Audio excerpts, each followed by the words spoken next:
Saudara-saudaraku yang diberkati Tuhan Yesus, selamat pagi, selamat hari Minggu untuk kita semua yang ada di rumah, dan shalom.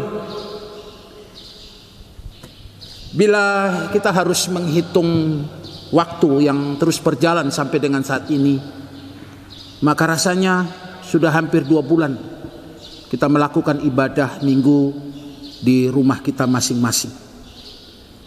Kalau ditanya, tentu kita sudah sangat rindu untuk beribadah di gereja. Tapi apalah mau dikata bahwa pandemi COVID-19 masih ada sampai dengan saat ini.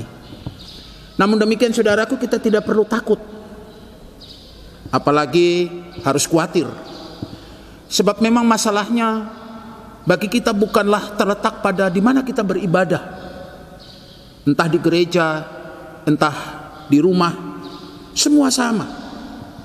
Dan karena itu sesungguhnya adalah bahwa apakah ibadah, masalahnya adalah apakah ibadah itu sangat berdampak dan sudah berdampak pada pertumbuhan iman kita atau tidak. Ini yang penting. Karena itu saudaraku, menarik ketika bacaan kita di pagi ini, Pengkhotbah 5 ayat 7 sampai 19 membawa kita untuk memahami akan hikmat Allah sehubungan dengan cara pandang kita akan kasih karunia dan berkat ya Allah yang kita terima. Katakanlah soal uang, harta atau kekayaan itu.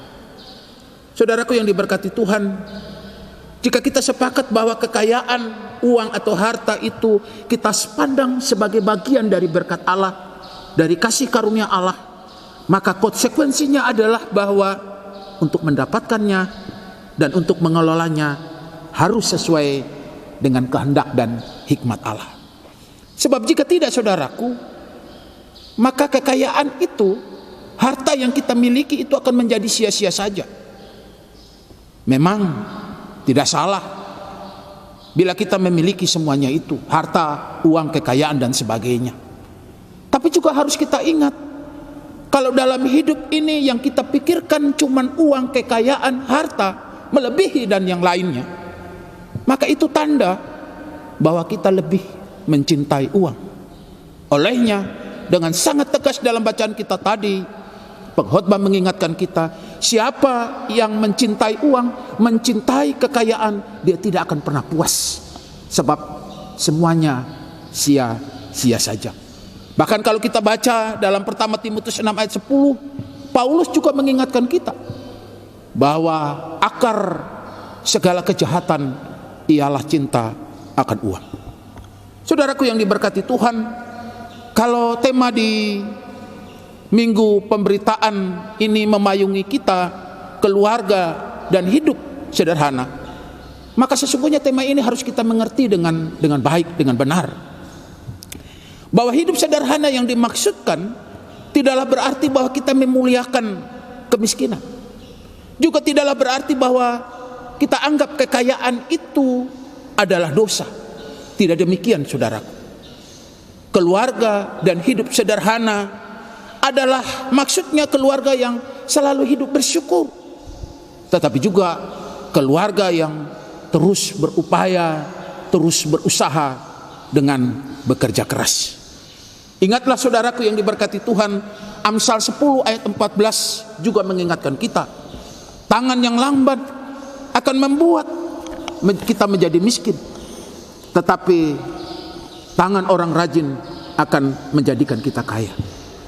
Karena itu saudaraku yang diberkati Tuhan, percayalah bahwa segala sesuatu yang baik akan selalu lahir dan datang dari setiap jerih payah dan usaha serta kerja keras yang kita lakukan.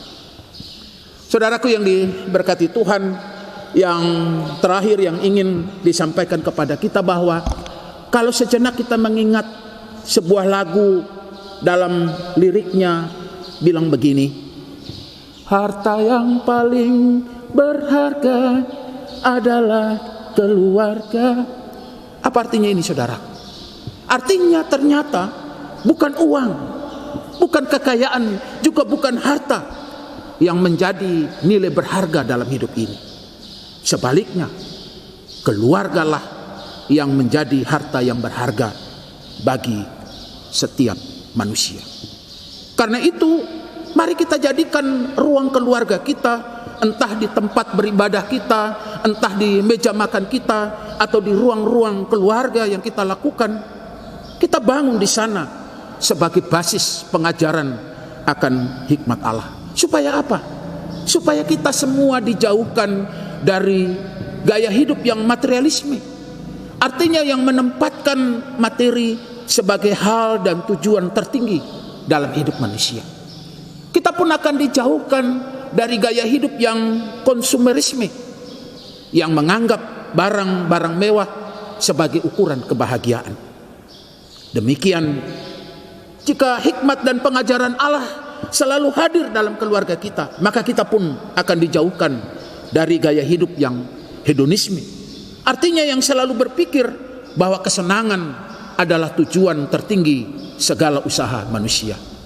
Percayalah saudaraku, keluarga yang selalu membangun hikmat, pengajaran, dan kasih akan Allah itu akan lahir generasi hebat, yang tentunya generasi yang hidup takut akan Tuhan, tanpa takut kekurangan, sebab segala sesuatu Ia sediakan bagi kita.